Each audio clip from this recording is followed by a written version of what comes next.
నవీన్ ఇప్పుడే టీజర్ చూసాం, ఎక్స్ట్రాడినరీగా ఉంది. డెఫినెట్గా ఈ సినిమా నవీన్కి సూపర్ డూపర్ హిట్ అవుద్దని ఆశిస్తున్నాం. అట్లాగే ప్రొడ్యూసర్ అడ్డాల చంటి, డైరెక్టర్ రామ్ ప్రసాద్, ఈ టీం అంతా ఈ సినిమాని చాలా పెద్ద హిట్ సినిమా అవ్వాలని ఎంతో సిన్సియర్గా హార్డ్ వర్క్ చేస్తున్నారు. నవీన్ టెక్నీషియన్గా అందరికీ తెలుసు, హీరోగా తనేంటో ప్రూవ్ చేయకపోతున్నాడు. All the best Naveen. Birthday boy నవీన్కి many happy returns of the day. Next year మళ్ళీ ఈ బర్త్డే రోజుకి అతను స్టార్గా మీ ముందు ఉండాలని నేను మనస్ఫూర్తిగా కోరుకుంటున్నాను.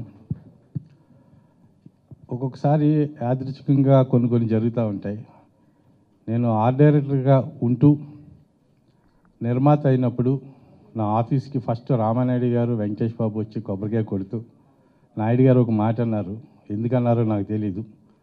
నువ్వు చాలా సంవత్సరాలు ఇండస్ట్రీలో ఉంటూ సినిమాలు తీస్తూ ఉండాలయ్యా. ప్రతి 10 సినిమాలకి ఎవరో ఒక కొత్త కుర్రోడిని హీరోగా నువ్వు ఇంట్రడ్యూస్ చేస్తూ ఉంటే, నీ బ్యానర్ నుంచి వచ్చిన ఒక కుర్రాడు స్టార్ అవుతే అది నీ జీవితాంతం నీ ఫ్యామిలీ కూడా చెప్పుకోవడానికి బాగుంటుంది. ఆ ప్రయత్నం చేయమన్నారు. నన్ను కూడా వాళ్ళు ఇంట్రడ్యూస్ చేస్తున్నారు. అలాగే చంటి గారికి కథ చెప్పినప్పుడు ఎవరైతే బాగుంటుంది అనుకున్నప్పుడు నేను ఒకటే పేరు సజెస్ట్ చేశాను, అది నవీన్. సో నవీన్ అయితే బాగుంటుంది. నవీన్ అప్రోచ్ అయినప్పుడు కథ నచ్చి తను ఓకే చేసిన తర్వాత వీ వెయిటెడ్ సో లాంగ్. తను బాడీ అంతా బిల్డ్ చేసుకోవడానికి అన్నిటికీ ఆల్మోస్ట్ ఒక 2 years వెయిట్ చేసాం. And different hair styles, different మేమంతా స్లమ్స్లో అన్ని తిరిగి అన్ని చేసి టోటల్గా నవీన్ లుక్ ఎలా ఉండాలి అనేదాన్ని డిసైడ్ చేసుకున్నాక మొదలెడదామని చంటి గారు చెప్పినప్పుడు సరే అని చెప్పి చాలా జాగ్రత్తగా ప్రతిదాన్ని పిన్ పాయింట్గా చూసుకొని ఈ సినిమా స్టార్ట్ చేయడం జరిగింది. నవీన్తో పాటు నన్ను కూడా మీరు అందరూ దీవిస్తారని, అలాగే ఈ సినిమా మంచి విజయాన్ని సాధిస్తుందని. Thanks so much. నవీన్ వాడు 5 సంవత్సరాల వయసు ఉన్నప్పుడు 2 feet by 2 feet ఉండేవాడు. అంటే బొద్దుగా అమూల్ బేబీ లాగా రౌండ్గా ఉండేవాడు. ప్రభుదేవ సాంగ్ అప్పుడు కొత్తగా వస్తే ఆశ్చర్యపోయాను. అసలు స్టేజ్ మొత్తం కవర్ చేసి ఒక డాన్స్ ఆడాడు. నా లైఫ్లో మర్చిపోలేను. నా వీడియో ఇంకా ఉందనుకుంటున్నాను, ఎతుకుతున్నాను. నవీను అక్కడి నుంచి నేను ఫాలో అవుతున్నాను. కీబోర్డ్ నేర్చుకున్నాడు, అన్ని కళలు, మ్యూజిక్లో మంచి ప్రావీణ్యత ఉంది, మంచి ఎడిటర్. అయితే నేను షాక్ అయ్యాను. కృష్ణవంశీ గారు ఫోన్ చేసి ఇలాంటి ఎడిటింగ్ నేను చూడలేదంటే నిజమా అన్నాను. ఆ తర్వాత ఎడిటర్గా మంచి పేరు తెచ్చుకున్నాడు, మంచి సర్కిల్ సంపాదించుకున్నాడు. తర్వాత ఒకరోజు అందరి కళ ఉంటుంది, ఎందుకంటే 3వ తరం రావాలనేది, దాంట్లో తప్పులేదు. ఒకరోజు వచ్చి డాడీ ఇట్లా అందరూ కూడా నేను యాక్టర్ అయితే బాగుంటుంది, హీరో అయితే బాగుంటుంది, ఎలా ఉంటుందంటే అద్భుతంగా ఉంటుంది, నీకు ఆ ధైర్యం, నీకు ఆ కాన్ఫిడెన్స్ ఉంటే చెయ్యి, నానికి చెప్పు అంటే ఫస్ట్ నానికి చెప్పమని చెప్పాను.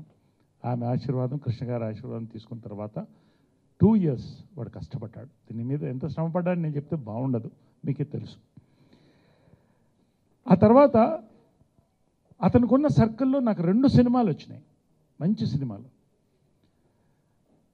ఒక మంచి స్ట్రాంగ్ ప్రొడ్యూసర్ తెలుగు నుంచి, అదేవిధంగా తమిళ నుంచి ఒక సినిమా వచ్చింది. ఫస్ట్ నేను నవీన్కి ఏం చెప్పానంటే మనం తెలుగులో చేయాలి, మాతృభాషలో, తమిళ్లో కాదన్నాను. రెండోది ఈ సినిమా నేను ఫైనలైజ్ చేస్తుండగా నా సెకండ్ ఇన్నింగ్స్ ఆయనతో ప్రారంభించాను. చంటి నా బ్రదర్ అని చెప్తుంటాను ఇప్పుడు, చాలా దగ్గర వ్యక్తి నాకు ఇండస్ట్రీలో. లైక్ నా 3rd generation నవీన్ మా ఫ్యామిలీ నుంచి రావడం. టీజర్ చూసినప్పుడు నేను ఫస్ట్, ఎందుకంటే అన్నిటికంటే important apart from body language ఆ ఫేస్ అనేది చాలా ఇంపార్టెంట్. ఆ ఫేస్ ఎంత బాగుందంటే, హ్యాండ్సమ్ అని చెప్పడం కంటే ఈజ్ లుకింగ్ సో చార్మింగ్. ఎందుకంటే the first thing of a girl, ఎందుకంటే హీరోస్ అంటే ఆ అమ్మాయిలకు చూడగానే నచ్చాలి. So that is the big plus point అనమాట. ప్రతి అమ్మాయి I think will fall in love with him. You are looking so charming. And Naveen గురించి చెప్పాలంటే, లైక్ తనకున్న దీనికి తను ఎప్పుడో పిక్చరు వాళ్ళే ప్రొడ్యూస్ చేసుకుని యాక్ట్ చేసి ఉండొచ్చు, బట్ ఈ టుక్ హిస్ ఓన్ టైం. తన టైం తీసుకుని అండ్ స్టడీ చేసి, I think more than anything else it's a passion లేకపోతే మన సినిమాలో యాక్ట్ చేయలేం. But he had that passion, he worked so hard and he is here today, and I'm very, very sure you are going to rock. మొట్టమొదటిగా ఇండస్ట్రీలో నేను ఎడిటర్గా పరిచయం అయ్యాను. శ్రీ కృష్ణవంశీ గారు మా గురుగారు, అతనే లాంచ్ చేశారు మమ్మల్ని. నటుడు అవ్వాలన్న కోరిక దానికి ముందర నుంచి ఉన్నింది. బట్ చిన్నప్పుడు మరి ఇంట్లో చెప్పడానికి కొంచెం కాస్త భయంగా ఉండే. సో అలాగా ఎడిటర్గా కొన్ని రోజులుగా అలా సాగినాక డాడీతో డిస్కస్ చేశాను, ఇలా ఉన్నింది నాకు కోరిక ఉందంటే. మరి చెప్పు నాన్నమ్మ గారికి అన్నారు. సరే, ఆ రోజు పడిన టెన్షన్ లైఫ్లో ఎప్పుడు పడలే. చెప్పినాక అందరూ పాజిటివ్గా రెస్పాండ్ అవ్వడం, లేదు చేయాలి, మరి ఏంటి షేప్లో రావాలంటే నాకు కొంచెం టైం ఇవ్వండి అని చెప్పేసి జిమ్కి అయ్యి వెళ్ళడం, షేప్లోకి రావడం. తర్వాత వైజాగ్ లంక సత్యానంద్ గారి దగ్గర ట్రైన్ అయ్యానండి, యాక్టర్ ట్రైనర్. సో మహేష్ గారికి కానీ పవన్ కళ్యాణ్ గారికి అందరికీ అతనే ట్రైనరు. సో లాంచ్ అయ్యి వచ్చి ఇంకా స్క్రిప్ట్స్ వెతకడానికి ట్రై చేస్తుండే. అప్పటికే స్క్రిప్ట్స్ వస్తుండే తమిళ నుంచి, తెలుగు నుంచి. తెలుగులో చేయాలని ఫిక్స్ అయ్యాం. సో ఆ టైంలో చంటి గారు, మా ఫ్రెండ్లీ మూవీస్ ప్రొడ్యూసర్ ఫోన్ చేయడం డాడీకి, ఇలా ఒక అద్భుతమైన స్క్రిప్ట్ ఉంది, ఎవరో కాదు కృష్ణవంశీ గారి వాళ్ళ కోడేటర్ అనేసరికి ఇంకా అన్నీ పర్ఫెక్ట్గా ఉంది, ఇంకేముంది వెళ్ళిపోదామని ఒకసారి స్టోరీ విన్నా. చాలా బాగుంది story, very very nice love story. అన్ని కమర్షియల్ ఆస్పెక్ట్స్ అన్నీ కవర్ చేశాడు డైరెక్టరు. సో ఇంకా బ్యాక్గ్రౌండ్, కృష్ణవంశీ గారి బ్యాక్గ్రౌండ్ అంటే చెప్పని అవసరం లేదు ప్రత్యేకంగా. సో వెంటనే నచ్చేసి ఓకే చేసాం. అండ్ ప్రొడ్యూసర్ గారి గురించి చెప్పాలంటే one of the most passionate producers నేను కలిసిన దాంట్లో. చాలా ప్రేమిస్తూ తీస్తారండి సినిమాని.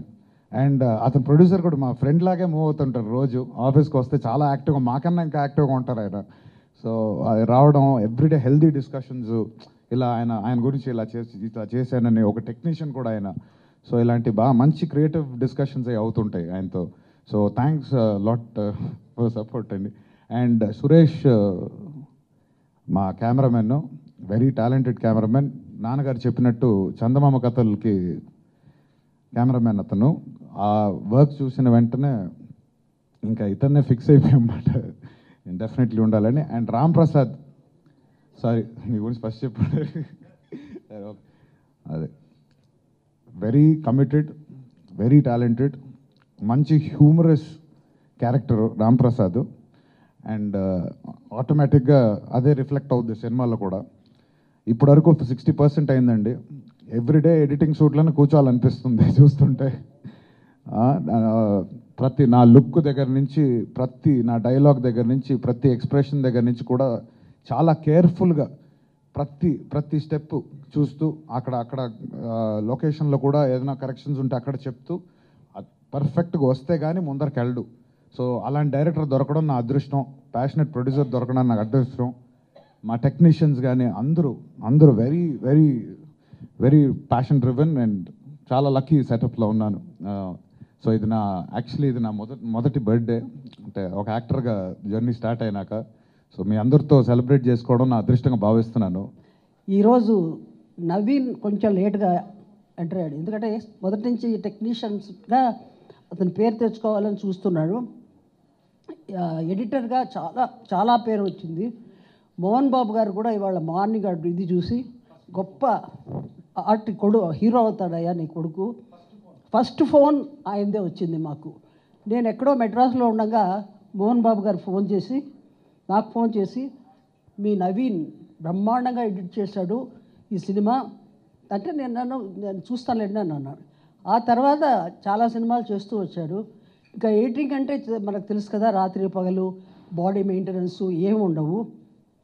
అది ఎడిటింగ్ స్టాప్ చేసిన తర్వాత అతను హీరో అవ్వాలా అని మేమందరం అనుకున్నాము. దేవుడు దయ వల్ల అంటే మేము తీయగలం, నరేష్ కూడా మొదట మేము తీయాలనుకున్నాం. కానీ జడ్జాల గారు వచ్చారు, సరే ఫస్ట్ హాఫర్ బయట నుంచి వస్తే బాగుంటుంది అనుకున్నాం.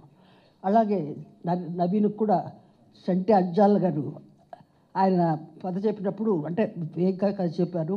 అలాగే డైరెక్టర్ గారు కూడా చెప్పారు, నాకు కథ నచ్చింది, ఇది డెఫినెట్గా హిట్ పిక్చర్ కావాలని నేను కోరుకుంటూ. ఈ సినిమా ఎలా ప్రారంభమైంది, ఎలా తీశారు అన్నీ నరేష్ చాలా విపులంగా చెప్పాడు. మంచి ప్రొడ్యూసర్ దొరికి, మంచి డైరెక్టర్ దొరికి, మంచి టెక్నీషియన్స్ దొరికినందుకు నవీన్ అదృష్టవంతుడు. డెఫినెట్గా నెక్స్ట్ ఇయర్ ఈ బర్త్డేకి స్టార్డంతో స్టార్ లాగా బర్త్డే జరుపుకోవాలని ఆశిస్తున్నాను. మీకు బాగా గుర్తుంది సంక్రాంతి ఫ్యామిలీతో సెలబ్రేట్ చేసుకుంది ఎప్పుడండి? 8th class. ఎలా ఎంజాయ్ మాకు తెలుసుకోవాలి. అంటే నేను గాలిపటాలు ఎగరాలని చాలా భయం వేసింది, ఎందుకంటే లాగేస్తుంది. అందువల్ల అంటే నాకు చాలా భయాలు, చాలా ఫోబియాలు ఉండేవి. గాలిపటాలు